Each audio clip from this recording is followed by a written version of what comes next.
It is 8 o'clock on the East Coast. It is 5 o'clock on the West Coast. It is the 13th of February in the year of our Lord 2025. Season 15. Episode 31. 700 times you have been welcome to the Clubhouse Podcast, your one-stop shop for all things sports, entertainment, pop culture, pro wrestling. It is episode 7, and this is just of the weekly episodes. This don't count all the other stuff. 700 episodes of Clubhouse proper as of right now. Welcome.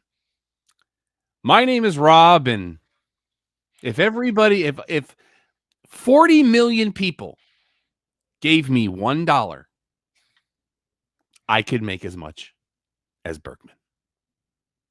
To my right, that is my co-host. I'm sorry, Bregman. It's on my screen. Oh, okay. I was very confused. He is my co-host, and he's back. He is Alex. I at that point, I had to pause to see if you were talking about me or the polar bear, because I am now excited. Let's get to the season. Pitchers and catchers reporting.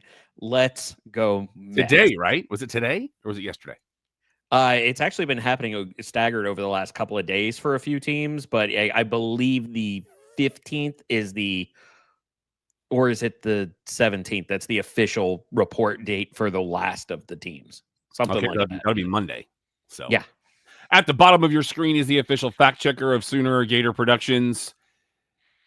And a man who had a lot to say last week.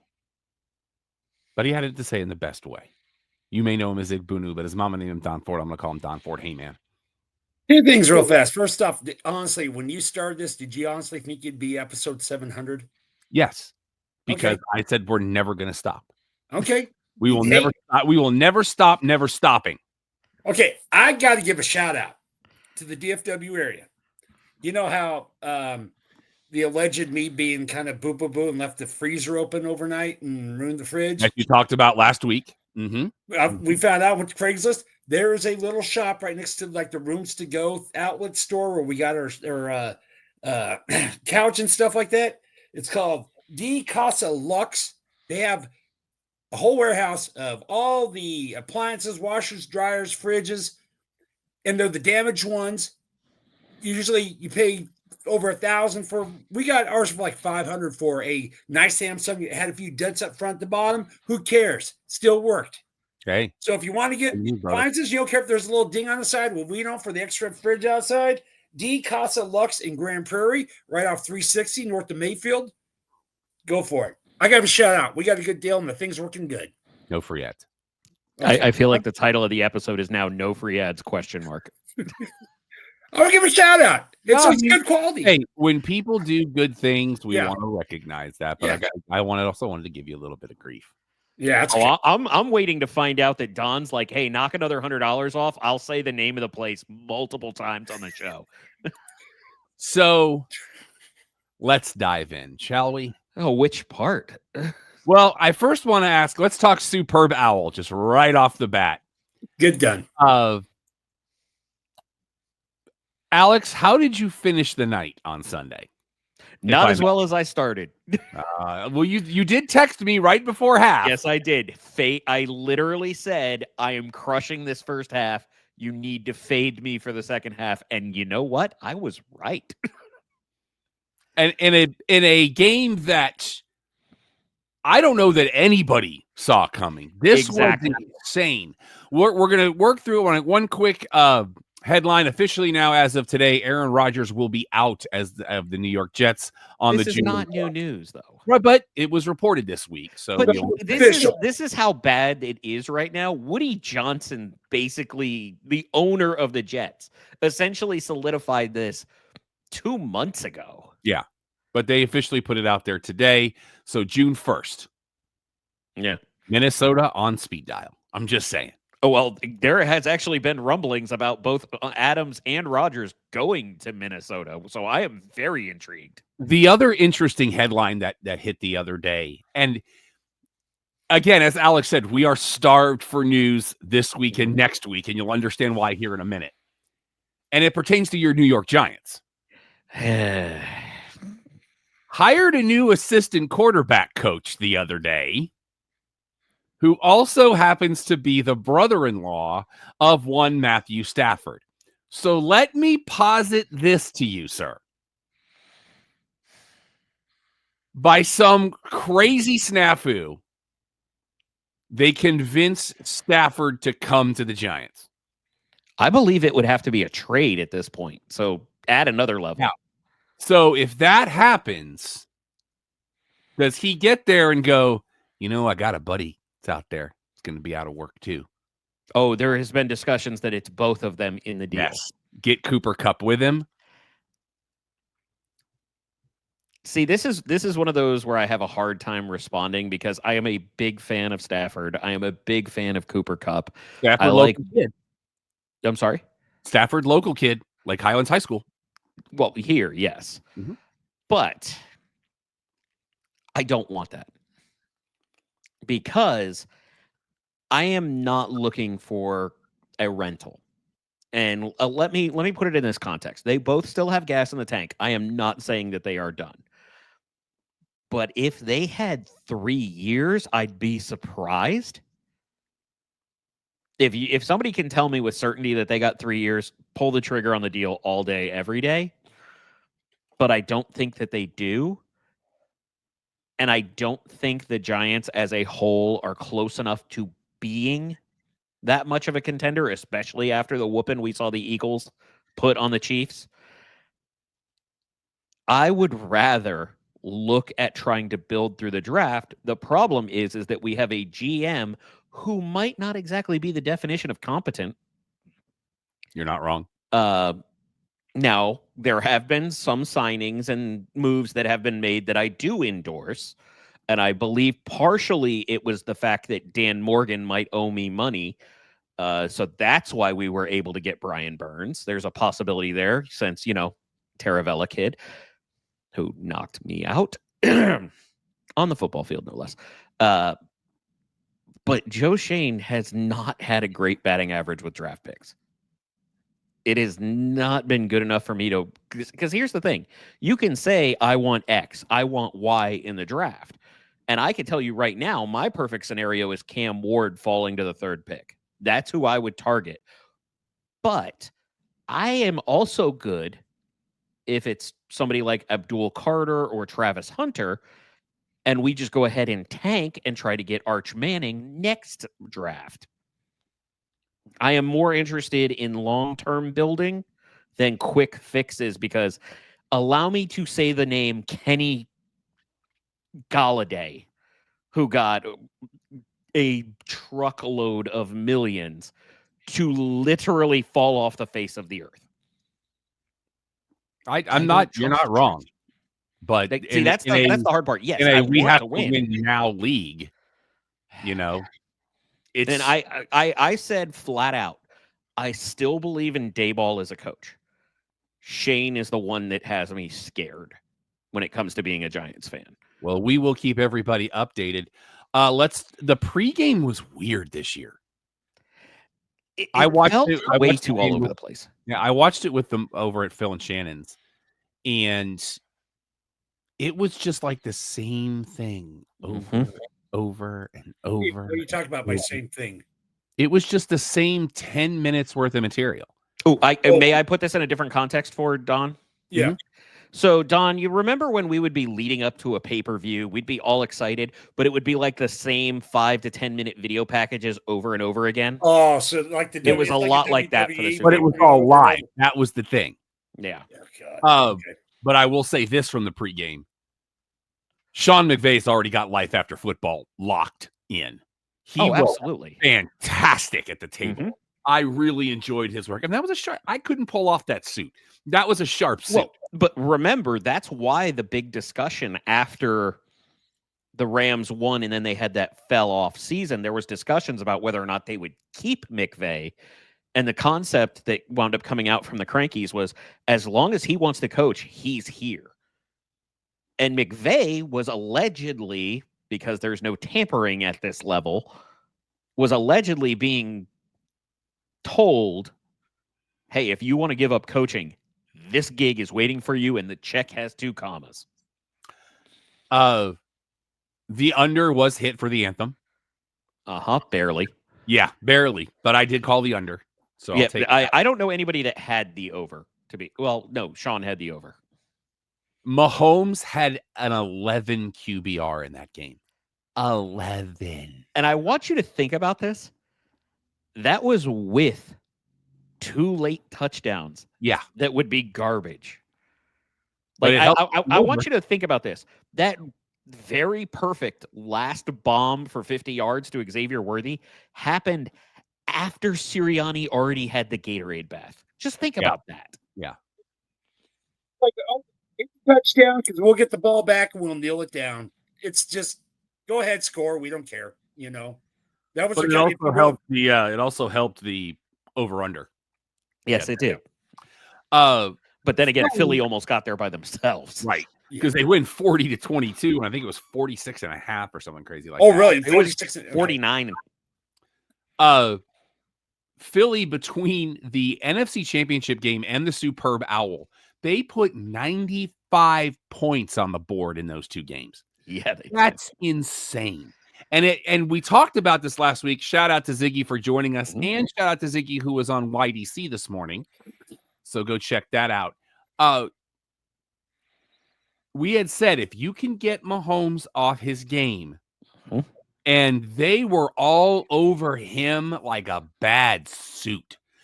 It was just like no time. Yeah. And that was the game plan, and it worked. He got shook up. He got shook up. Yeah.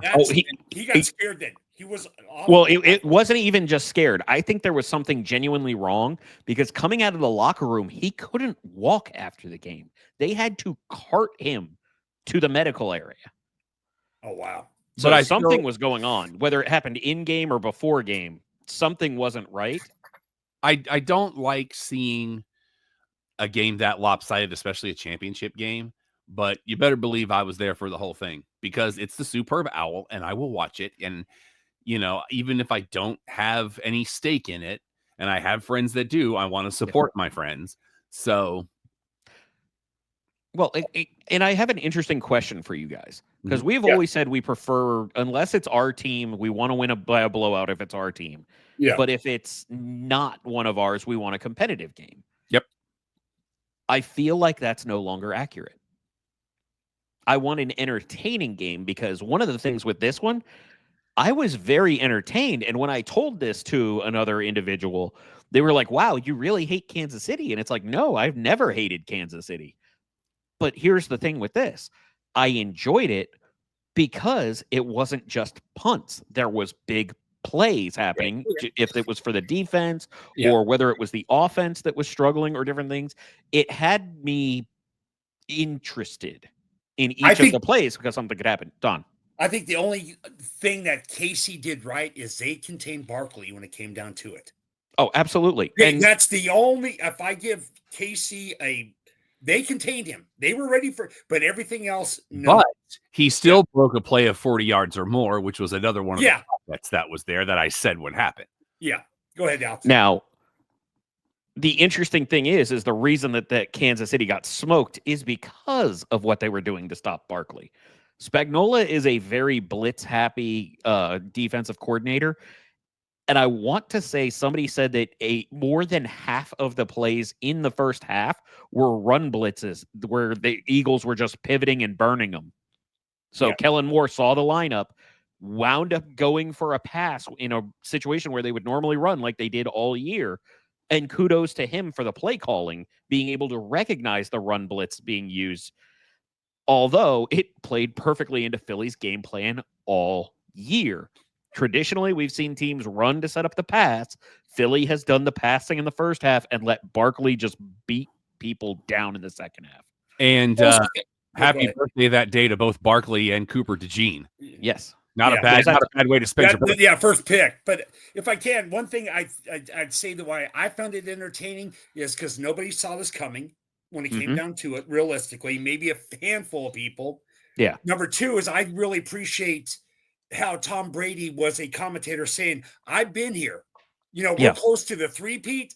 I was one game away from the perfect season. Mm-hmm. I've been here, and he can explain what these guys are going through. So I think he was a great commentator for that game of Casey coming short of the three-peat. He was definitely more natural in this game than he had been in the year. And the other thing I loved, I hate this because I call this, I go, what if this is a blowout? Are they going to not show Taylor Swift? Bradley Cooper got more airtime than Taylor Swift did. That was by design. Yeah. I'm going to say, I'm glad because I'm sick and tired of them always. Taylor. Wait. They showed her once during the game. Thank God. No, I want to focus on the positive. Did you see the story about Bradley Cooper doing the introduction for the team? With that kid, yeah. No. Did you see what his requirement of the NFL was? No. Rob, did you? I don't believe this doesn't sound familiar to me. Okay, so we had celebrities who are mega fans on both sides introducing the team. They asked Bradley Cooper, and he said, I will do it under one condition. I'm bringing Declan with me, who is the kid. Yeah. If you did not see, Declan is a beast of a little boy. He has gone through so much, having to go in and out of the hospital with a condition that I don't want to misspeak on. But the reason that they found that out is these nice videos where an influencer goes around and they're like, hey, you're wearing like head to toe Eagles gear. When was the last time you went to a game? And he's like, I've never been because we've always had to be in the hospital or different things like that. So the dude gives him tickets. And he's like, you know what? I'm going to give you $1,000. And you know what that little kid did? He walked up to the register and literally said, everybody's stuff is free, and paid for the entire store's groceries in that Philly market. You know what? I'm glad for that kid getting that shine, and shout out to Bradley Cooper recognizing something that should be. And I will say on the other side of the ball, John Hamm looked hung over. Well, it's John Hamm. I mean, yeah, you corrected it, but it was just like, oh man. Just real briefly, I had no issues with the halftime show. I thought it was good. I loved it. I'm not the target demo, but I thought it was really well produced. I loved it. I've heard both sides of the argument. I still loved it. The other one I wanted to talk about. Oh, Don, you wanted to say something? That's it. I liked how they had the flag on there. You know what I'm saying? And I didn't even know about Drake or whatever. Who knows? I don't even follow that. But I thought how making the people dress me the American flag, I thought that was cool. I feel like I'm just going to start segments with "Say Don," and then move into something else.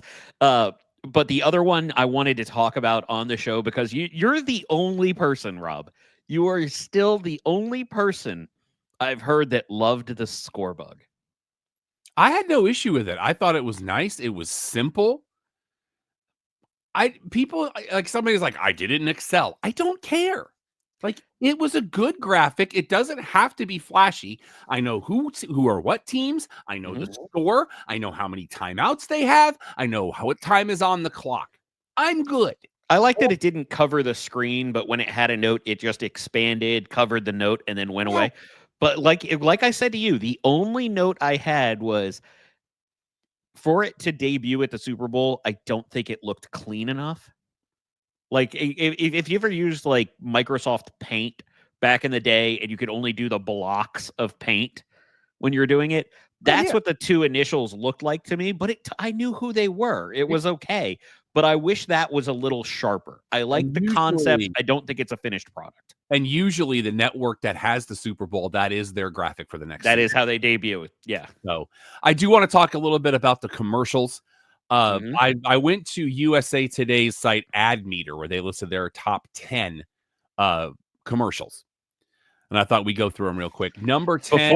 Before we get into the list, though, was it just my feed, or did y'all have the same feed where you could tell that a lot of ad space wasn't sold?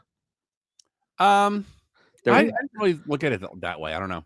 Okay, it always triggers me during the Super Bowl when you get like a local ad or an ad for the network it's on or something that is network adjacent, because that's usually filler for a space that did not actually sell. Yeah, a lot so much for local advertising every Super Bowl, because I see it every year. Well, there's an amount of it that has to be local, but when I'm saying that you get multiple spots, those are ad spaces that did not sell. Well, and also it's just like, if I'm going to pay $8 million for an ad, I don't want it to be go look at the trailer online. Yeah. Show me the trailer. Okay. But I will say the one that got me was at the end, and I don't want to say it yet because it may be on your list. Okay. Their number 10 is the Pfizer. I'm going to Mama said knock you out. Good one. So I thought that was really well done, even though a lot Very of good.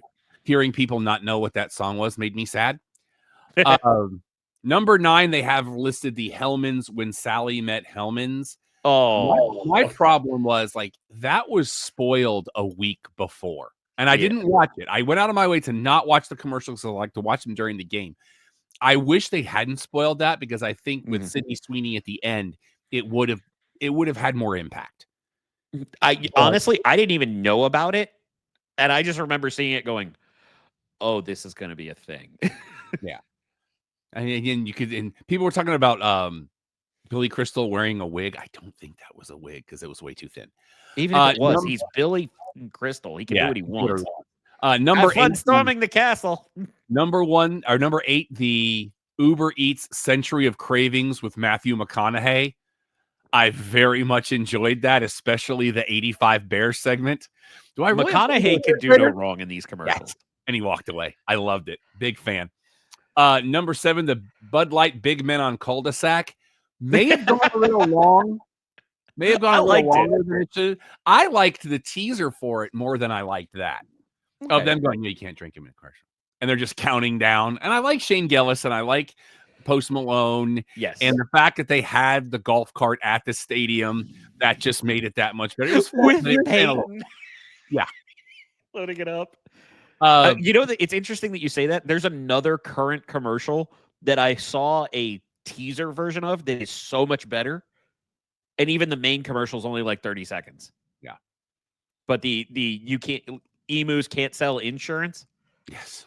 There's literally a smash cut version of that was the first one I saw. That was literally the dude saying, emus can't sell insurance. Lee-moo, emu, and Doug. And he goes, I'll be. And that's it. That's the entire thing. They're number 6, the NFL Flag 50, which I thought was a really good, the homage to 1985, Pat McAfee playing the principal. Oh, God. So great. Very much enjoyed that. And him trying to say over and over again, it's a fat suit. It's a fat suit. Yeah. And then the way he went through it on Raw, I thought that was great. That was a lot of fun. Number 5, they have NFL Somebody. I don't remember this one. That was the girls flag football initiative, wasn't it? This says Demario Davis, Eric Armstead, Adam Thielen, Kids Across New Orleans. Oh, okay. Oh, yeah, that was like the I Am Somebody thing. Okay, yes, I do remember that. Eric Armstead does win the Walter Payton Man of the Year, and maybe a little bit of a flub in that acceptance speech where he said, what was it that it was like one of those. He had said two things that kind of contradicted each other. Where I'm gracious and humbled. That was a little weird for me, but he was probably nervous. Okay. Yeah. Number 4, the Stella Artois, David and Dave. Yes. Absolutely. Loved that commercial. Is he like as famous as Matt Damon? Yeah, maybe more like Ben Affleck. Oh, that sucks. Yeah. That was good. Very, very well done. Oh, that was that one caught me off guard. I very much enjoyed that one. Number 3, Michelob Ultra, the Ultra Hustle with Willem Dafoe. And that Catherine one went O'Hara. Too long. That one went too long, but I liked it. But I can get those two in a commercial just doing what they did. I just keep going. I'm good with it. You know what's really interesting about that? I still don't care for Mick Ultra. I mean, don't get me wrong. I know people like it, but it's not one of my choices. I'm actually more interested in pickleball now. Well, that one and Randy Moss, we're professional athletes. Like, yeah. Loved it. Number 2, they have Lay's, the little farmer, the little girl that put the potato in the ground. That was a good one. That was a very good commercial. Their number 1, Budweiser First Delivery. It was very simple. And just stick and move. I'm not going to lie. I made fun of that one immediately. And then it brought me back around. It was really well done. Because remember that Christmas movie that I said I am so mad that I saw? It felt like that as the setup. The Littlest Reindeer, that's what the setup felt like. And I was like, oh. But I always look forward to the Budweiser Clydesdales. Yeah, and people say that, Tom Griswold says all the time, when I come back in my next life, I want to be a Budweiser Clydesdales because apparently they're treated better than any human on the planet has ever treated. I have been in the stables. It is legit. But I thought the commercials overall were good. There wasn't anything that I kind of want outside of go see the trailer online. I'm like, I'm watching the Super Bowl, bro. Yeah. You know? So the one that got me was actually towards the end, the Fetch commercial. Mm-hmm. Where it was like, hey, and I appreciated that one because it was upfront. It was like, look, we only got 30 seconds. There's a QR code. You want to win $200,000? Scan it and come on over. We'll be not on that one. Don't scan that one. No. Go ahead and scan this one. Scan this one all you want. We're not giving away money. Okay, if I can, the one I liked were two actually. The one with the Nike saying, "You cannot do it. You cannot do it. Yes, you can." That one was very, very popular. That was well done. Very, very powerful. And just to say to women, you can't. The other one was the after the game with Jalen Hurts saying, "You cannot." Yes, I did. Mm-hmm. The quarterback after the game saying, he did it. He did it. That's, I think, that had to be in the can ready just in case, but he won. And I really hope. I want to know how many different commercials didn't get shown because it was actually shot with Pat Mahomes. I need to go. I like that one about the little girl going down the street of Oil of Olay saying that 14% of girls fall out of because of body shaming or whatever. That simple message they put. I think I missed that one. I'm sorry. Yeah. The little girl was like running down the sidewalk, and then it says, you can do it. Then it says, like, they put a stat. It's like 14% of women quit sports because of body shaming or something like that, or 40%. So that was it's kind of like that Nike one that with the women too. It was in that same realm. This is why it's a good thing I don't have daughters. I would get violent in response. Yeah. You were saying, Rob? Can I go now? A couple of them that I enjoyed. I liked. I hate the fact that they had to film two different versions with Eli and Peyton after the kick of destiny, because they had to film two different ones depending on who won. I also, and I don't care who you are. I don't care where you come from. The commercial about women getting checked for breast cancer, nobody was not caught off guard by that, because that was funny. Did you miss that one? I guess I did. Yeah, me too. They did a teaser for it in the pregame. Well, I remember there being a teaser, and I think when I was coming out of the bathroom, it was like the payoff, and I didn't get to see the commercial itself. Yeah, the teaser in the pregame was, I can't remember who it was on a red carpet. Mm-hmm.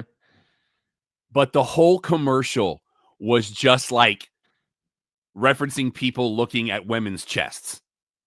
And you're sitting there and you're going, where is this going? Like, where are we going with this? And then at the very end, they're talking about women getting their mammograms, and we all just lost it laughing. I was like, you know what? You remember if you saw it. Also, and call this my bias, but the Ben Affleck Dunkin' Donuts commercial that featured Jay and Silent Bob, shout out. That was good. But yeah, I mean, I thought the commercials overall were great. I very much enjoyed them. And now we wait until July.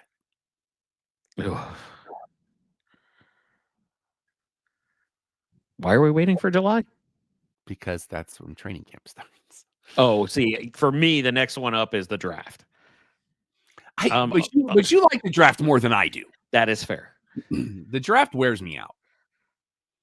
See, but it's the obsessive combing of analysis and data that I do, looking at it, because it's one of those where I might know who I'd take in the 7th round should certain things happen at this point. It's just, for me, it's the chess match before the grudge match, which is the games.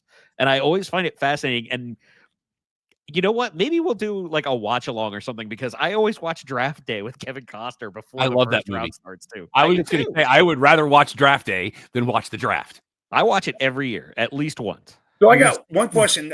Not explanation, not anything, just the team's name. Mine's going to be Detroit. Who do you think is going to win the Super Bowl next year? Not answering that question until we do our preview. Because you can't, like, I'm not going to make that prediction because we don't know what's going to happen between now and Labor Day. Wait, here, I'll play Don for this year. The Jags. It will not be Jacksonville. No, tell you that. Oh, man, you want to talk about a team I am betting the under on everywhere. No. Homie, you did great work with Baker, but that aura is bad. Yeah. Not good. Hard pass. But we'll see. You know, Well, did you see that Jaguars rumor and news from today? I haven't seen anything today for Jacksonville. Well, this actually affects Don kind of twice over. Apparently, the Steelers were blowing up the Jacksonville phone, seeing if Trevor Lawrence was available. Really? And that came from somebody in the org. Yikes! Oh wow. Okay. Good luck with that. Okay. You want my hot take? Yeah. I'd take Trevor Lawrence right now. Okay. In Let me ask you heartbeat on the Giants. Oh yeah. Who would you like to see in Hard Knocks this year? I wish they wouldn't have rules for who does Hard Knocks. I know, like but this. if you could have any team, if they change the rules and it could be any team, who would you Well, like it would to have be? to be a team that didn't make the playoffs. So Jack. I have my answer, but I'm waiting because I don't know all the rules. I'm just saying, if there was no rules, who would you want to see? Because they can always change the rules. Right now, your most interesting answer is going to be the Raiders. You like to see the Raiders, okay? Because you have the dynamic with Tom Brady being evaluated, the fact that they're hopefully the team that gets Shedeur Sanders and what comes with that, and how that dynamic fits, because there's actually a petition, I can't remember who the other owner is, to no longer allow Brady to be an owner and a broadcaster at all. Yeah, because he can't be in any of the meetings with that the Raiders or a team they're playing. He can be in the booth, and that's it.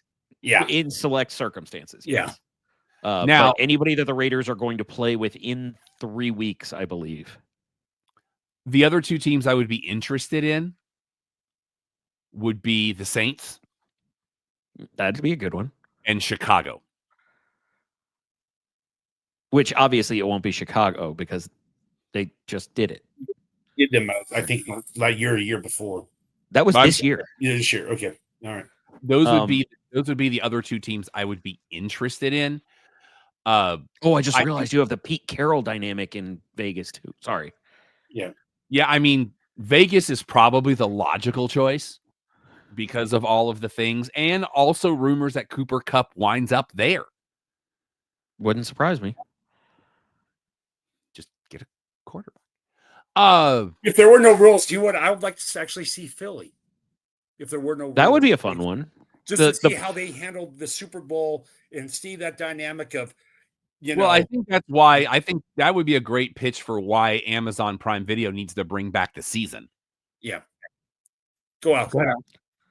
What I was going to say was, because we had 3 different Hard Knocks. We had Hard Knocks off season, Hard Knocks proper, and then we had in season. Yeah. Okay. Do you think the off season applies those same rules, or is it only for the pro?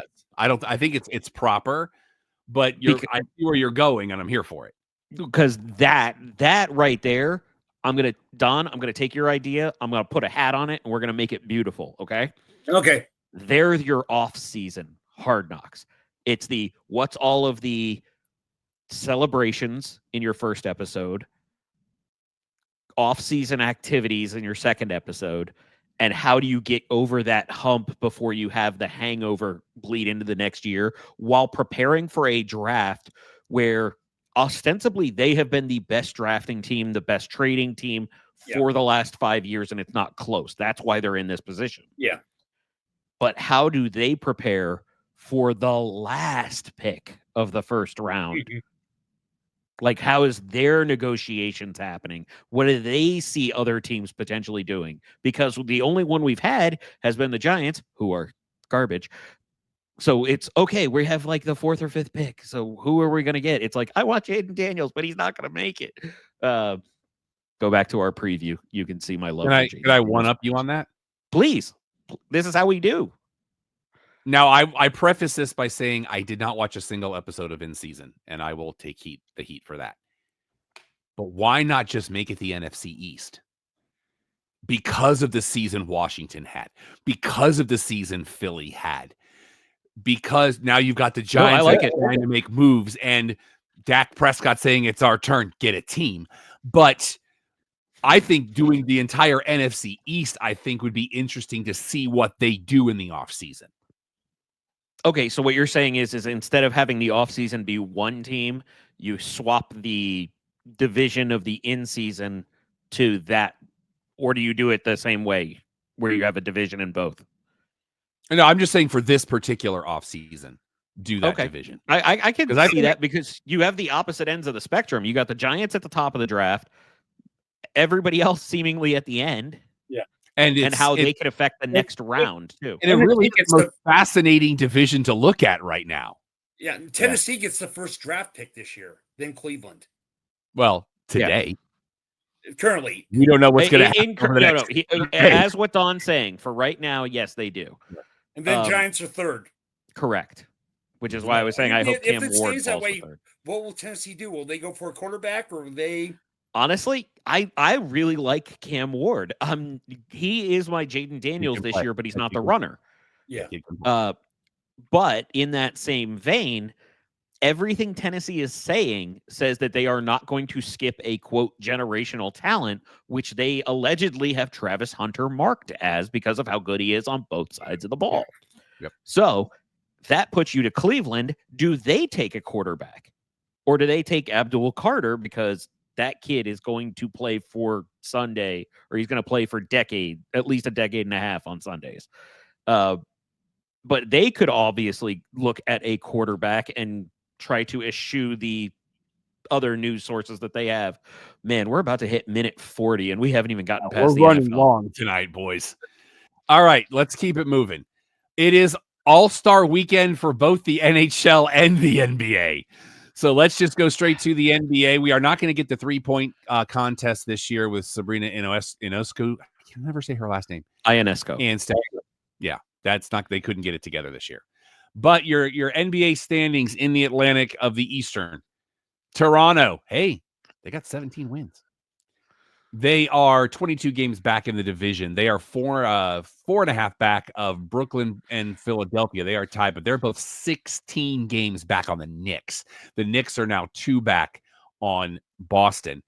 In the Central Division, the Chicago Bulls, they've got 5 more wins than Toronto, but they're still in the last place in their division, and they're 22.5 back. They are 7 back of Detroit, former champs of basketball, who are a game back on Milwaukee. Milwaukee is a game back on Indiana, but right now Cleveland is up 13.5 in that division. In the Southeast Division, the Washington, I almost call them the Generals, but they're playing about as well. They're still waiting on their 10th win. So are the Generals. Yeah.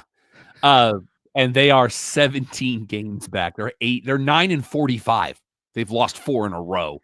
They are 5 games back of Charlotte, who is 11.5 back on Atlanta. Both Miami and Orlando now tied for first after Miami drops 3 straight, and Orlando does have the tiebreak. In the Western Conference Pacific Division, the Phoenix Suns are 2 games below 500, and they're 7 back in the division, which is crazy. They're a game back on the Warriors, Golden State, who now has Jimmy Butler. Good luck with that. They're a game back on Sacramento. The Kings are now 3.5 back on the Clippers. The Clippers now 2.5 back on the Lakers, who gave up 131 points to Utah last night. Can we also clarify that what we mean by that is Jimmy Butler's head case history and not his wardrobe malfunction from yesterday? No, it just... I want the guy to do well. I do. But when you're making that much money, I'm unhappy. I don't have much for you, bro. Sometimes that's a mental health issue right there. And I really hope he gets everything straightened out, because in the playoffs, proven. Yeah. In the Southwest Division, Fly Pelican. They are 12-42 right now. They've dropped 10 in a row. Well, at 12-42, I can imagine that's not the only time. They've won one game in the division. Oh, that doesn't even sound possible. Yeah, it's insane. They've won 6 in the conference. They are 24 games back. They're 12 back on the Spurs. The Spurs now 6.5 back on Dallas. Don't kick out a fan just for saying you should be fired. They are currently 5.5 back on Houston, and the Rockets now 2 back on Memphis. In the Northwest Division, the aforementioned Utah Jazz, they're 31 games out of first.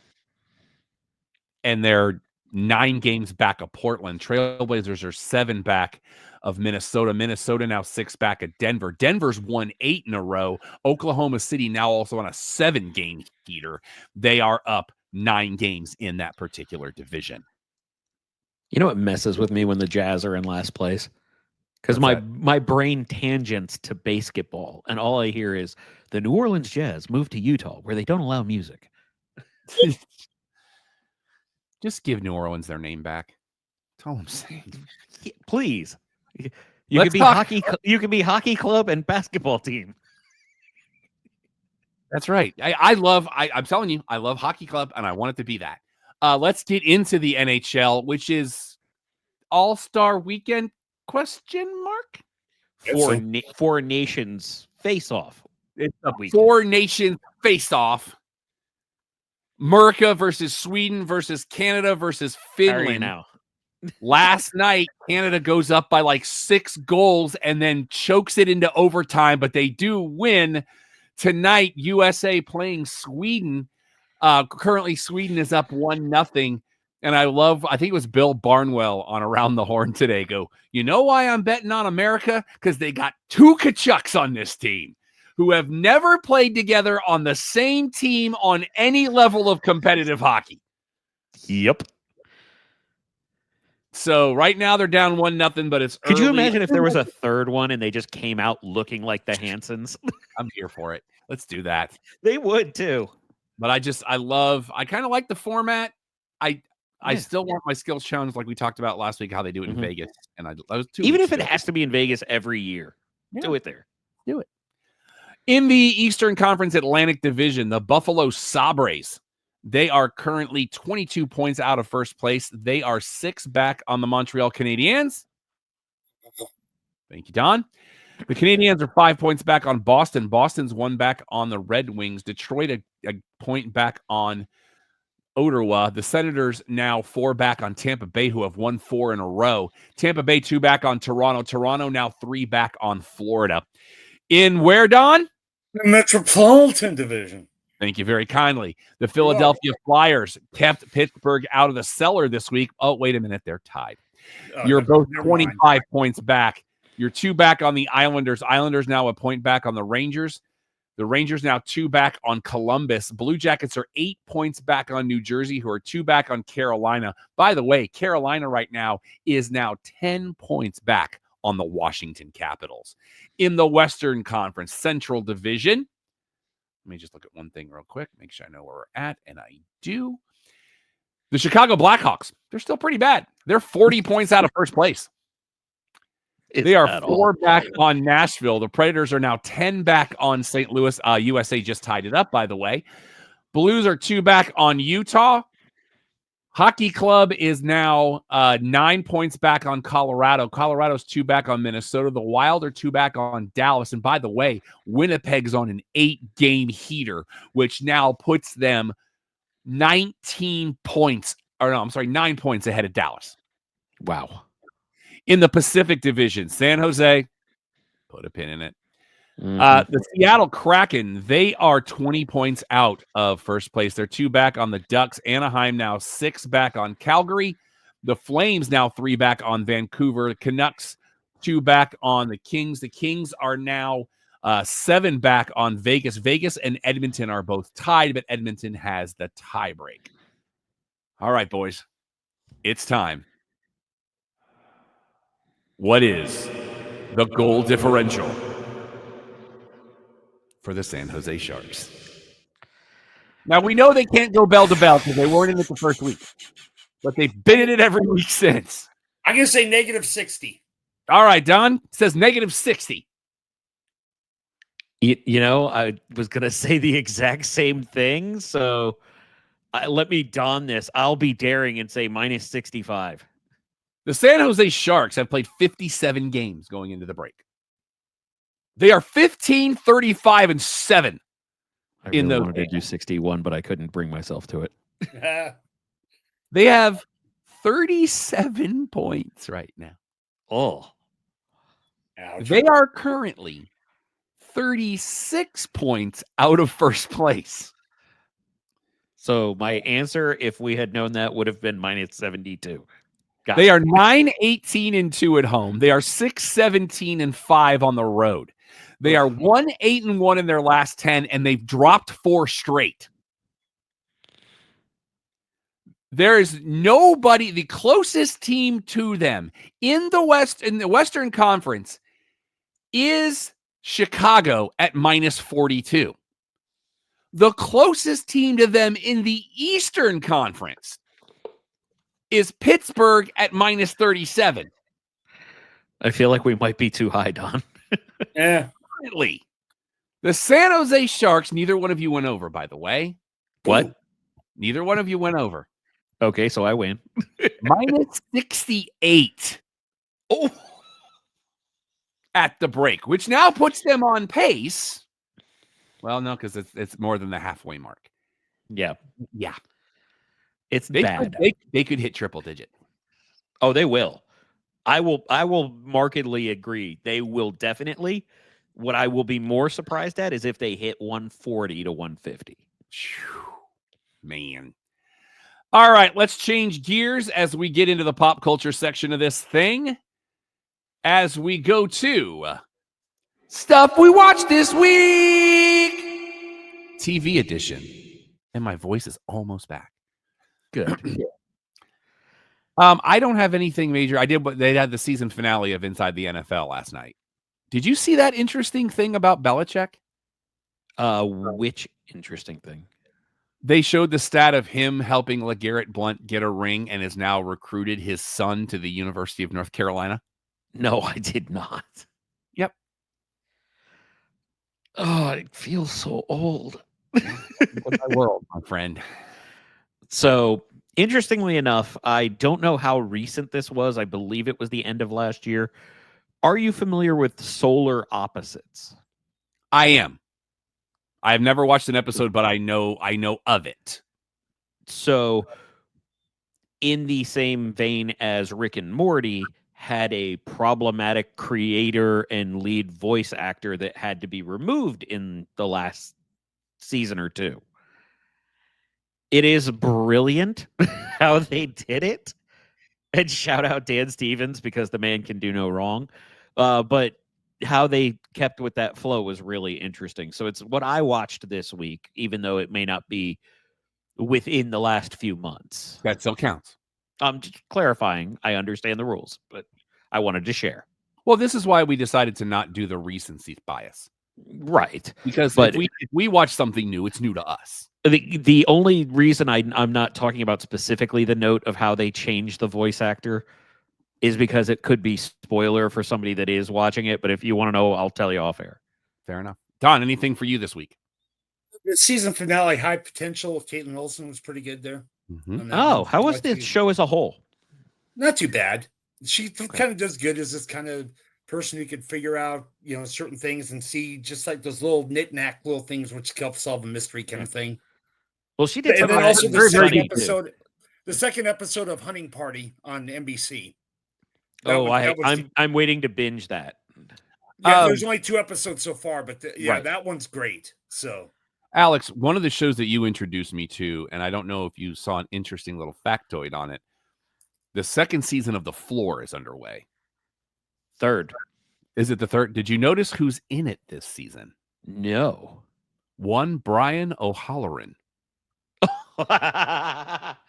Oh, man, I hope his category is convenience store snacks. Dante from Clerks, part of the floor this year. Apple TV has said this week that joining Javier Bardem in their Cape Fear limited series will be Amy Adams. Oh, that's good casting. Let's go. HBO Max has said that John Lithgow will be playing Albus Dumbledore in their Harry Potter series. Oh, was that sealed? I know the last reports I saw was it was in discussion. Signed what I read earlier today. Okay, very cool. John Lithgow's awesome. He is also on one of the latest episodes of the Criterion Closet, and do not let me forget to talk about the Criterion Closet when we get there. Okay, because I found out some things this past week that made me growl about the Criterion Closet. NBC Peacock, the first episode of SNL is actually going to air Saturday night as we prepare for the 50th anniversary special. So the George Carlin Janician, which is the very first episode.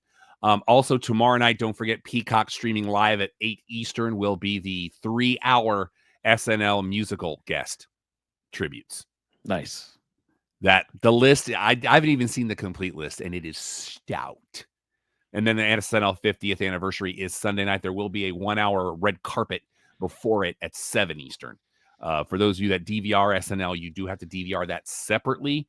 But I checked my list today, and my DVR on YouTube TV is set already for the 50th anniversary. I didn't have to do anything for that. Also, keep an eye on your YouTube TV because we might be losing everything Paramount related tomorrow. Well, one thing I want to say real fast, if I can, about SNL and the musical guest. Do you know how much historic stuff is showing on that? Because I did see that thing on Peacock there. I mean, how many bands have been on there? What's happened musically? I mean, for instance, the Power Station. The only live performance of the Power Station with Robert, was on SNL. And half of Duran Duran. Yeah. The only live performance was on SNL that they had. Now, there's a piece of trivia they didn't talk about in that documentary. What's that? The first band to ever play SNL that didn't have a record contract at the time. Who's that? Alex, do you know? I don't. It would be one Counting Crows.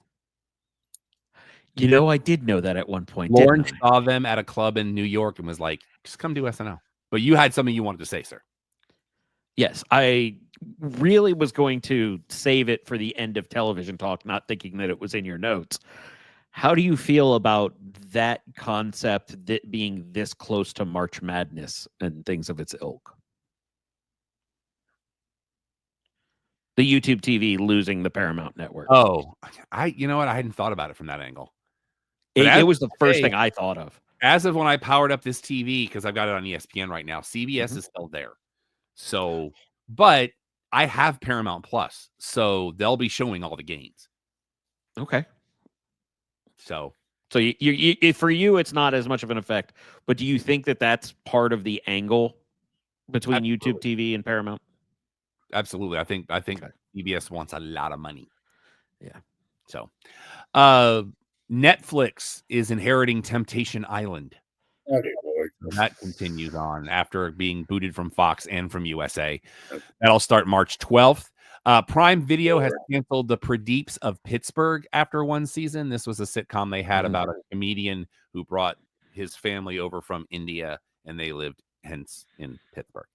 And they have renewed The Rings of Power for season 3.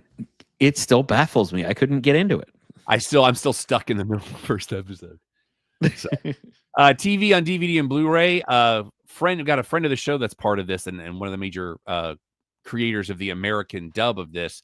Heaven's Official Blessing season 2 will be available on DVD and Blu-ray Tuesday, and season 2 of Monster High, who I have also recently interviewed, a member of that cast. So, me, Kevin Bacon, yay! Okay, we got to talk music, boys. Okay. Today we have to do our annual list because the nominees for the 2025 Rock and Roll Hall of Fame was announced officially today. We go through them one by one. Usually 5 to 7 get in. These are alphabetical. This is one of my favorite segments of the year, and I can't even explain why. The first one, kind of shocked they're not in. Bad Company. Let me ask you this. How many nominees are there right now on this 14. list? 14. I would say in. They deserve it. I've seen them live. They're incredible. I know of them, but I feel like they were too early for me to know their full discography. But what I know, I've always liked, so I'd say yes, tentatively. Their lead singer, Nile Rodgers, at one time toured with Queen. Okay. One of their biggest hits was called "Feel Like Making Love." Yeah. It's been ruined for me by South Park. The Chef 8 episode, Ned Gerblansky sings "Feel Like Making Love," and I can't get it out of my head. Another one that I don't know that any of us would disagree with, because for those of you playing the home game, we're coming up on the 35th anniversary of their first album, The Black Crowes. They're not already in? No, sir. Those two albums were strong. Yeah, that's a big yes for me. Shake Your Money Maker and Southern Harmony and Musical Companion. Yeah. It should have been when those two albums were done. Like, fantastic. She Talks to Angels is a masterclass in songwriting. Yes. And Remedy is just a banger. I don't care who you are. Yeah. That was a karaoke staple for many years for me. I can imagine. Mariah Carey. This is also the 35th anniversary of her first album. And I broke a hip when I said that. I had the poster on the back of her first album. That poster was on my dorm room door in college. Speaking of college, shout out to Logan Rowe, got accepted to USF. Proud of you. I want to see the rest of the list before I put her as a maybe. Mariah Carey. Honestly, if even for just her holiday, Queen reign, I would say that she's actually number one on the list for me right now to go in, and it would be hard to knock her off. I wish the only time I ever saw her live, she was a little bit more coherent. I was going to say sober. But well, I can't verify what was going on. Phil and Shannon and I went and saw it was her and Lionel Richie at the American Airlines Center. And it was a great show, but Mariah was not all there. I thought you were referring to the holiday performance a couple of years ago where she was obviously not all there. No, it doesn't surprise me. I saw her live. I was live in person. But gotcha. Chubby Checker. Yes. Top of the list. I don't know the full discography, but I definitely know the name, which has to carry weight. I'd have to say yes, just from a pure standpoint. It was either I think it was him that was the creation of Dick Clark Productions in response to Fats Domino. It's that way makes sense. Around. Billy Idol. Yeah, absolutely. Yep, I agree. If only for them to have to play his scenes from The Wedding Singer. But just don't play the entire version of White Wedding because we'll be there forever. Another person I'm surprised not in, Joe Cocker. Yeah. Okay. I can't say a no to anybody yet. Joy Division / New Order. Absolutely. No. Only 7. I'd put them at the bottom, at the back. Cyndi Lauper. Yes. Number 1. I did watch that documentary that they did on her on Paramount Plus. It's really good. Nice. Okay, this next one you got to roll with me for a minute because I'm saying yes, but only because of my knowledge of this band. And I'm going to say it, and I'm just going to go ahead and do the drop after it. They are called Maná. Do, do, do, do, do. They are a Spanish band that has been around forever. They sold out Texas Stadium back in the day. It's the first one I have to say no to, but purely because the drop you did is the only thing. But yeah, I know who Maná is, and no doubt in my mind they should be in. Like their influence on Spanish music overall, especially from a rock and roll standpoint, I can't deny it. But what I was going to say is, do they have special wings like it would be, the Latin American contingent representative for the Rock and Roll Hall of Fame? There's been talk for years, but no. But you're also talking about a museum that closes at 5:30. Okay. I don't know anything about it. Where is it? Because I'm not going there. Cleveland. That's why you don't want to be there. Oh, did we just lose Alex? Maybe we did. Yeah, there he is. You just caught up, didn't you? He's back. Oh, nope, now he's frozen again. Now you're back. That was okay. That was weird. But it's in Cleveland. Okay. Because Cleveland is where the very first rock and roll show was held. Yeah. That's why it's there. Alan Freed. It's also the only place I don't want to say yes, but I also can't deny it because this band drives me to the brink. Oasis.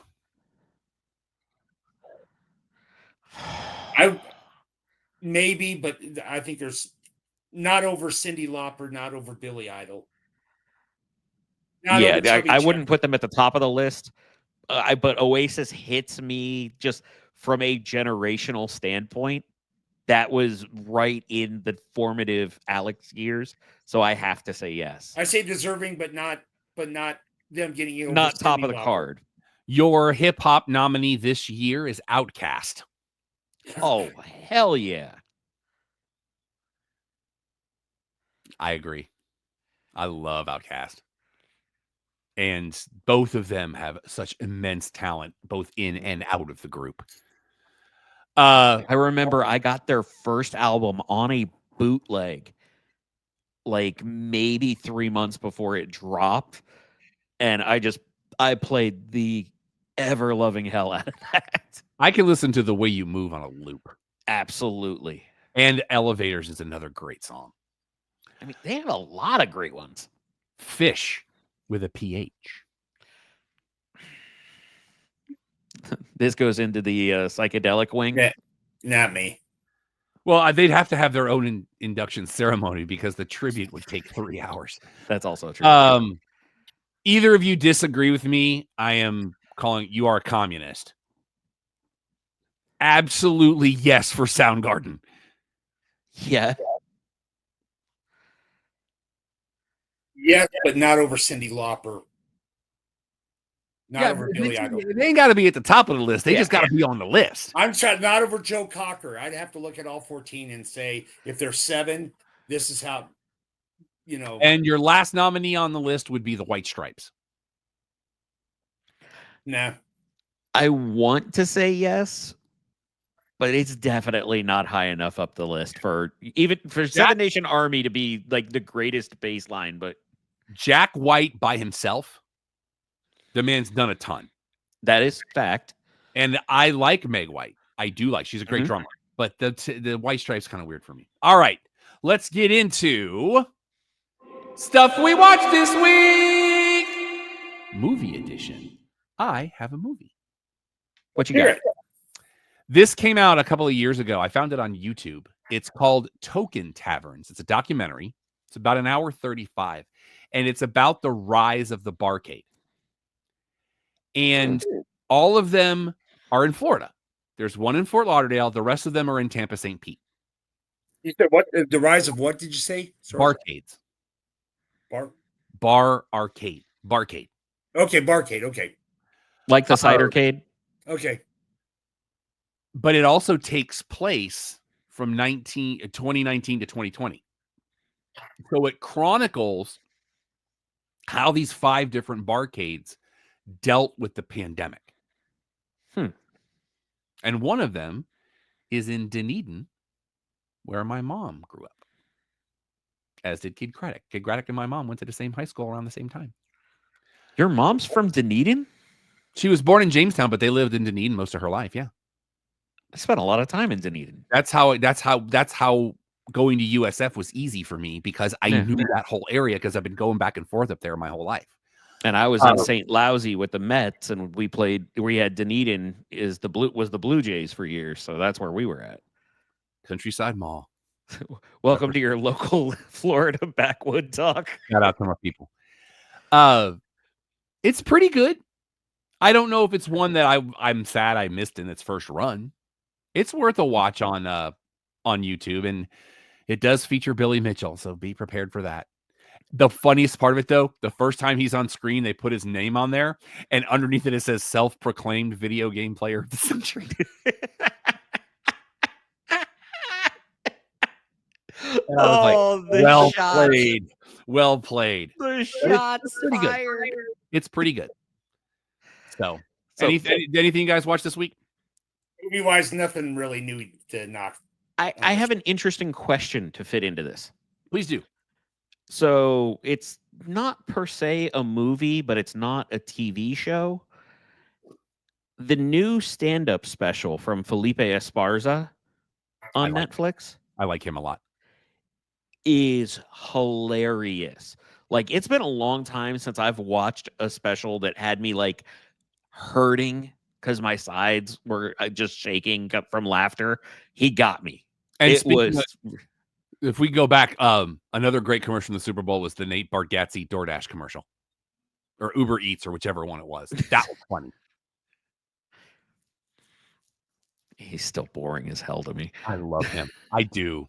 He is so. You have the name of that Esparza special offhand? I believe it was called Raging Fool.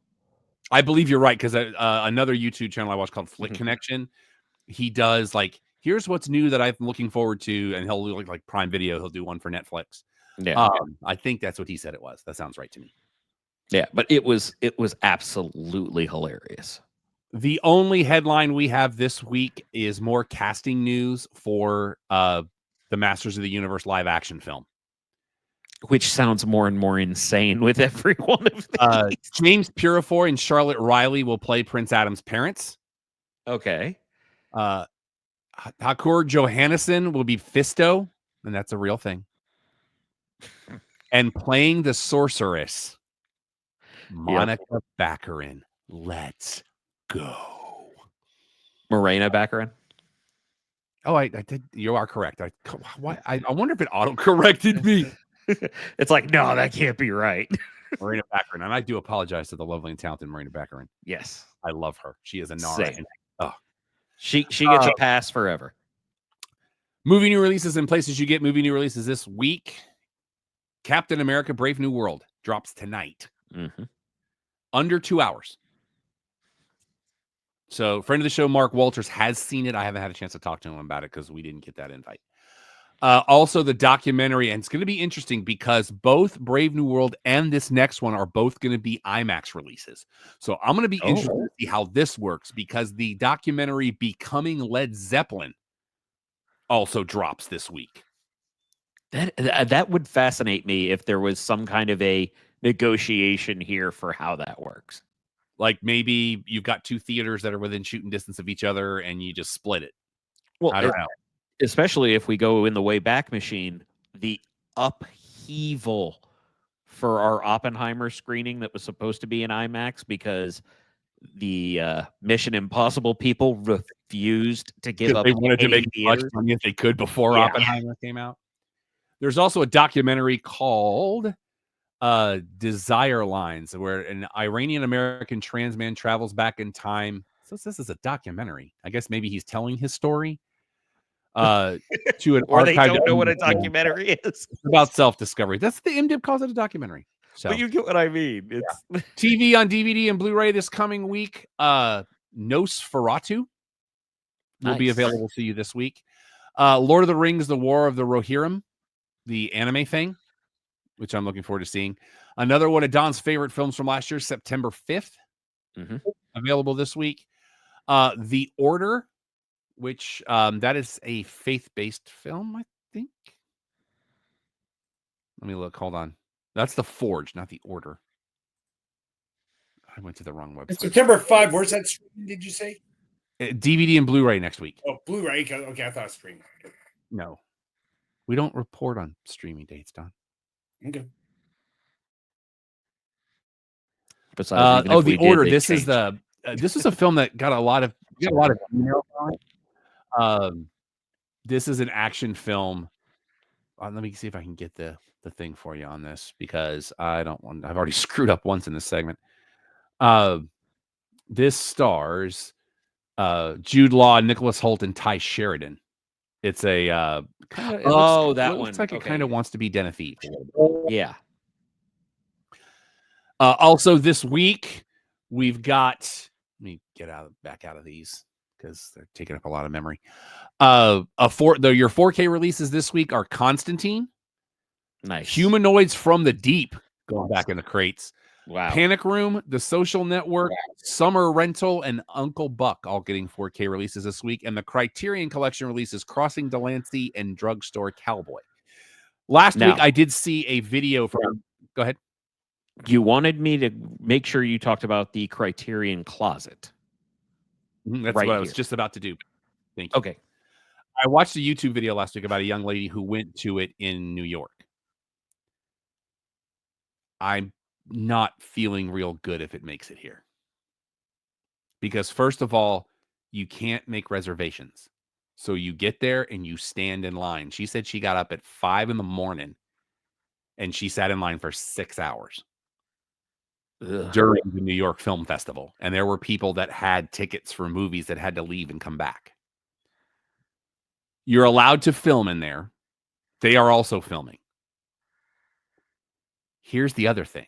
Now, as we know, everything in the closet's going to be 40% off. You're allowed 3 things.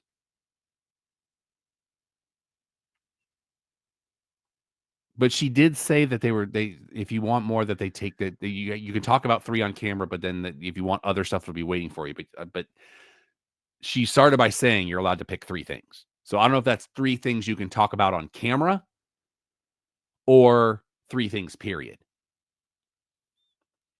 So I think that they do need to have people make reservations, especially if they're going to take it to film festivals.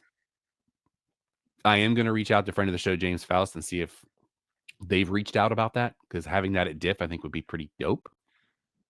Yeah. But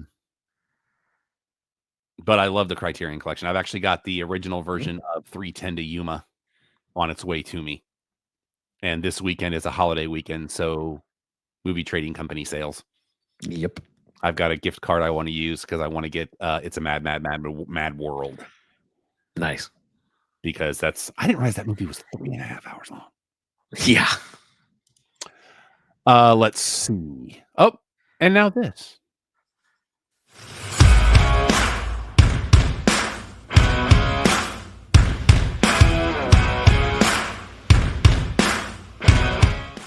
It's time to get into the world of professional wrestling. That's what the Cheap Popcast does. Especially now that we're skating at full strength again. Couple of your non-mainstream headlines. Triple Mania 33, or Trente Trace technically, is now set for August 16th. So mark your calendars there. And congratulations. Before you move off of that, did you see who is expected to perform at the show that would be very noteworthy? I did not. Still under contract, Chad Gable. Oh, that's he's learning the ways of lucha. Exactly. So this opens up a whole lot of whatever, but it's also taking it as WWE talent getting to work for other companies again. And I want there to be vignettes of him going to these shows and trying to learn and just getting beat down left and right. Give me the book in the checkbook, duck on it. And congratulations to Hiroki Goto. He is finally your new IWGP World Heavyweight Champion. There's another one we'll talk about later. Good for him. TNA has said that their president, Anthony Ciaccone, Christy Hemme, and Josh Matthews are all no longer working for TNA behind the scenes. Really? Yeah. And I read this right before we started, maybe an hour or so before. First of all, happy 29th birthday to Chris Bay. Yes. Who posted a video today of him walking on his own. And there was a full write-up that I was brought to tears. So it's so inspirational. Nothing but great things for that dude. Oh, that's in the wrong place. Move that. And it was good to see Jazz on Impact this past week. Where are we? We are here. All right. I had a headline in the wrong place. Getting to WWE, it's almost springtime, which means releases. Yeah. Here is your current list. Yeah. Cedric Alexander. Hurt Syndicate. I was going to say, welcome to the Hurt Syndicate. The Good Brothers. New Japan. Well, especially after I saw a headline today where Evil returns and tells the Dogs of War they are no longer part of Bullet Club. So, yeah, get them in there quickly. Authors of Pain and Paul Ellering. Again, I saw that they were already talking to NWA. That would be awesome. Them versus BFT? Oh, yeah. Blair Davenport. She'll probably have to go back to the UK. She might go to Ring of Honor. She was there for a cup of coffee. Yeah, it didn't go well and was supposedly bad vibes on it. Isla Dawn. But That not makes Alba me Fire. sad. Yeah, I love me some Isla Dawn. They were such a great tag team, too. I would love to see her in AEW. Shake that women's division up a little bit. Sonya Deville. That one surprised me. That one surprised me too. Giovanni Vinci, which you said recently wouldn't have surprised you, and Elektra Lopez. That one kind of surprised me. Where do you see Sonya going? I don't know. Sonya's an ROH right there. That to me, that's right up that alley. Let me ask, since they got released, do they have the 90-day no, or can they go? Some do, some do not. I know Isla Dawn does because she's been using the hashtag See You in 90. Oh, yeah, okay. no, it's releases have the 90 days, but Sonya Deville isn't actually a release. It's her contract ending. So she wouldn't have to wait because they're just not renewing.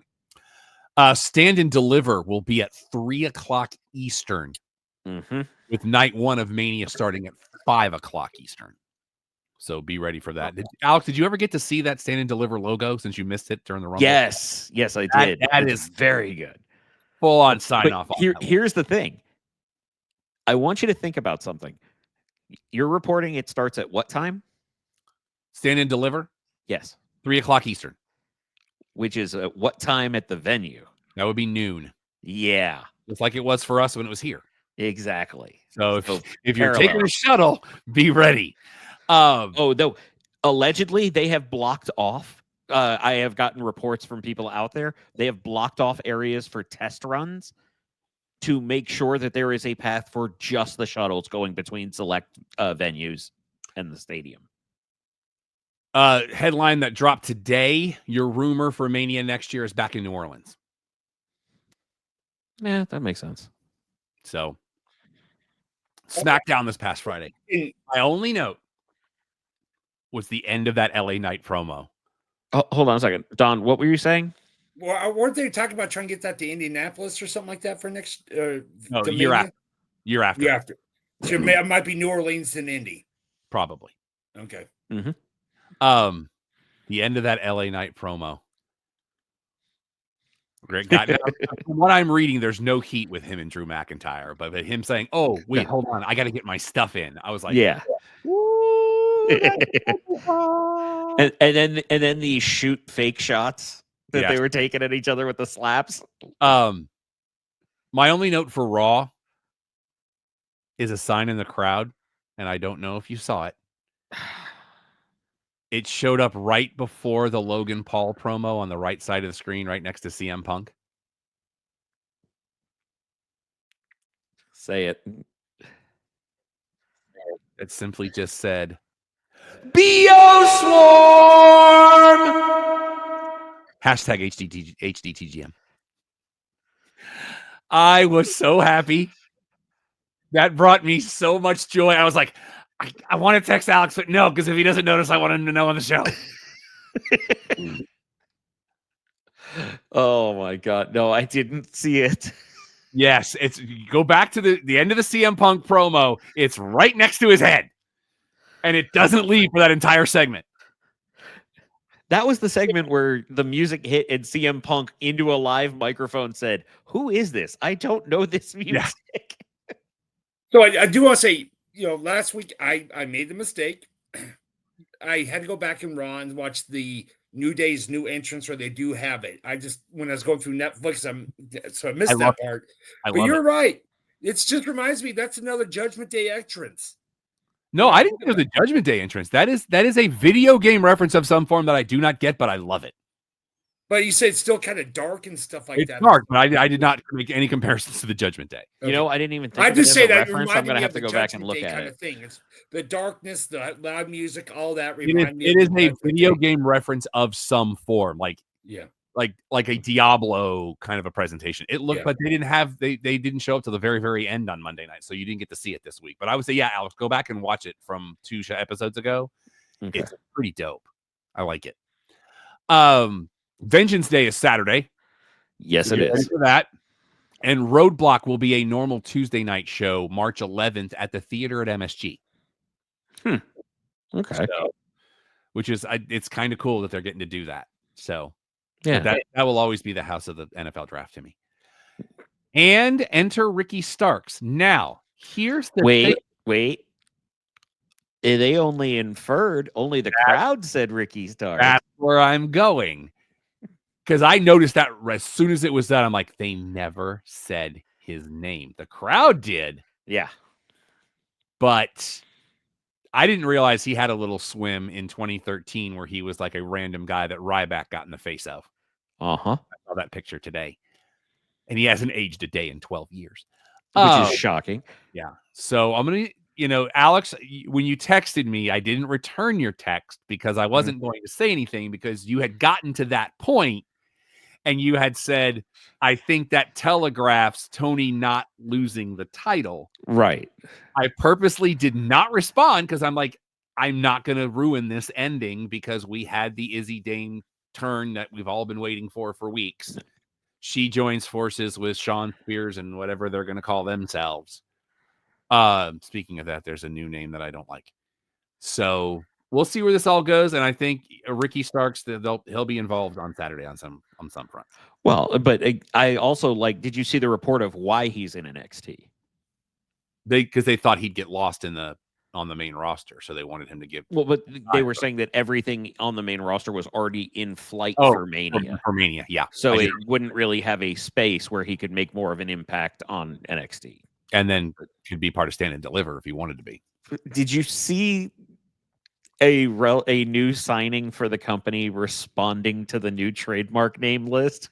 So that whenever they do a bulk name trademark where they had Seth Rollins as trademarked, Roman Reigns as trademarked, they posted the list the other day.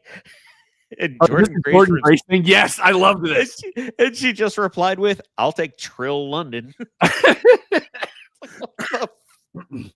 And I just thought of how you use Ricky Starks for Stand and Deliver. Bring back the ladder match for the North American title. That is an interesting idea. We loved watching that match when we saw it live. Yeah. So do that. And I still remember, I feel like there's a part of me that always remembers thinking Grayson Waller actually died. Grand Slam Australia is this Saturday. At some point, I can't find it on my YouTube TV to hit to record. But there is a reason for that. Well, because they don't know when it's going to start. Exactly. So I want to pose this question that I have thought of, and it didn't occur to me right off the bat, but nobody else has said something. So this is AEW's Grand Slam Down Under, right? The Brisbane Brawl. Well, that's one of the matches.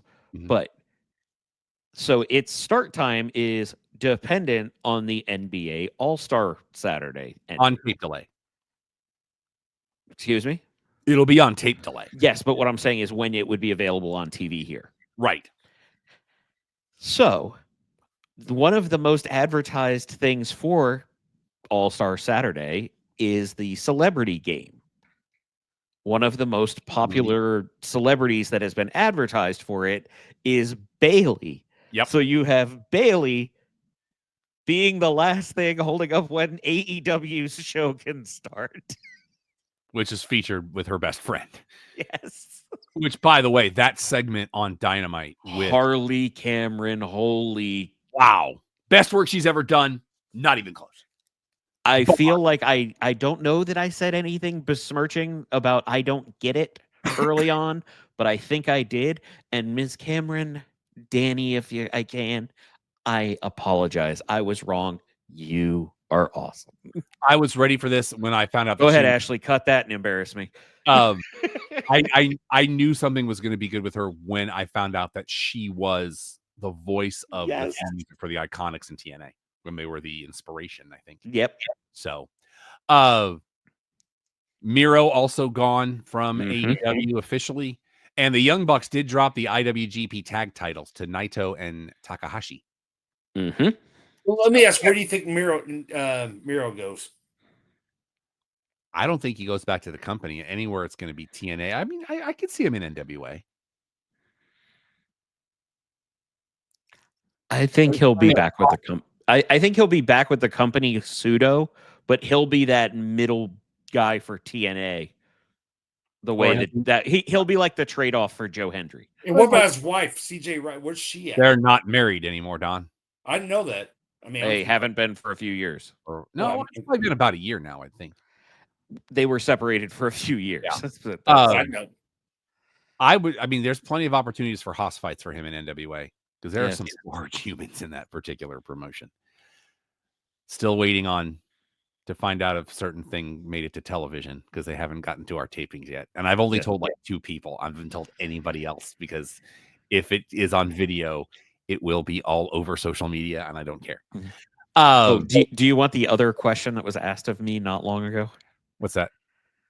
Is that why you weren't drinking your water? Fair enough. Yeah. Collision, a couple of notes. Are we recycling the Wheeler Yuta angle with Mark Davis? Yeah, kind of. They're trying to. It's different because Wheeler's the young guy and Mark's a big guy. No, shut up. And this is something that I've had a problem with for years. Okay. Unless there is a stipulation, if there are 3 teams in the match, there are 3 people in the ring. I don't like this whole you can tag anybody. No, it's team versus team versus team. I want one representative from each team in the ring at all times. It's the fair and balanced way. Yes. Don't like that when they do that. No. Unless it's a stipulation where it's like tornado rules or whatever. Okay. There's exactly one reason it was ever good to use, and that was the first time the New Day wound up faced off with each other and you had all the heels being like, oh yeah, now they're gonna fight, and it's like, oh wait, if we pin each other we win, and it was like quick roll up and all the heels dove in. That's the only time it's ever been a good thing. And apparently Cody and Dustin's nephews have debuted with AEW at one of the tapings recently. Tonight's Ring of Honor was all matches from the Jericho Cruise. Nice. And they even changed the color scheme in the opening montage to match the color scheme of the Cruise, which was kind of cool. And your opening match was not Mansoor from MXM. And Mansoor in a Speedo, very uncomfortable. But facing Machismo. Yep. Very much enjoyed that. And Global Wars will also be part of the Brisbane tapings this weekend. Nice. They're bringing that back. And rumors and pictures have surfaced. Don, pay attention. Okay. There is a group called The Righteous in Ring. The Righteous. Vinny is kind of a Charles Manson type figure. Wait. Vincent. He knows Vinny. He knows because he was in the Kingdom. The guy with the dreads that was in the Kingdom. That's him. Vincent, yeah. And then who's the guy that just looks like he's just playing John Goodman in The Righteous? That's exactly what it is. He is. Oh and they allegedly have a new member, Don. Oh, they do. They do. And you will want to walk with him. Oh, really? Does he have the beard and everything, though? The beard is back. The hair is back. They dress in all white. El Vagabundo is back. Guitar. Yeah. So get ready for that. To walk with Elijah. Mm-hmm. Elijah? Which fits in with the Righteous's bit. So, Okay. Well, he had actually trademarked Elijah and had been using it from the day he left the company. So, anything else you boys want to talk about? I think that covers it. All right. There's the QR code over there. Right by Alex. It's usually right by Alex. Scan it. See all of our social media and the whole thing. You can follow me on your social medias if you like. Everything is Yes That Rob Irvin. That is spelled ERVIN. I'm Vexploit on all social media. If you'd like to help out the show, please go to ProWrestlingTees.com and search for the Cheap Popcast. We've got a lot of different designs, a lot of different color options. If you're an artist and you want to suggest a design or any kind of tweaks, you get 100% of whatever is sold. And you can reach out to me at alex@theclubhousepodcast.com. The URL to get those awesome shirts that make me look good, ProWrestlingTees.com/cheap-podcast. Yeah, Twitter, I'm at Igbudu. IGBMUU. Also, I guess again, shout out to Blackberry Dr. Pepper. It's still the bomb. Love this stuff. It's great stuff. I brought it last week. Still drinking it. And lastly, if you want this madness at your place, email me, Don, at clubhousepodcast.com. How many checks is Don getting from plugs this week? I'm saying no free ads. Give him a shout out. I even did it on my Facebook post. I said, oh, yeah. No, I saw it. I did see that. I like it. Just stay by the channel, find out where we're going to be coming up. Any questions, comments, concerns, tell me to go pound sand. I am Rob at the clubhousepodcast.com. Charla Marshall is on Pinterest. We loved seeing her on TV at the Rumble, and that whole weekend they had such a blast. I need to get her back on the show so she can talk about it. Our normal show every Thursday night, 8 Eastern, 5 Pacific is your one-stop shop for all things sports, pop culture, pro wrestling, and entertainment. I think I remember that. And by the way, thank everyone. He is 700 episodes of this show are now in the books. And coming up on our 15th anniversary, which is absolutely insane. We cannot be more thankful for each and every one of you. And whether you've been a part of the show, whether you've been at a live show, whether you just check us out each and every week, thank you. Thank you. Thank you. Here's to 700 more. Shout out to Stolen Water Media. Shout out to Sunset Lounge DFW for thinking that this show could be a part of it. And we are having so much fun. And we just hope you stay with us for the ride because we got some really cool stuff coming up. We could not be happier with the way things are going. Keep checking our social medias. Tell everybody you know. Remember, the basic membership on the Patreon, Sunset Lounge DFW, is free. And that's for all the shows. You want the extra stuff? It's going to cost you. But you get this show for free. I've always said if we were drug dealers, we'd have the worst business model of all time. But we couldn't be more thankful for each and every one of you. Whether you've been with us since day one or whether if this is your first time checking us out, man, ride with us because we're having a good time. And I can't say enough how extremely thankful I am. And I know the boys are. Yep. So until next time, for Alex, for Dawn, for the Empire, I'm Rob. Clubhouse is closed. Brittany Palmer actually showed up a little bit on social media this week. It's good to see her. She's going to be with us for another 700 episodes. This is a Stolen Water Media production.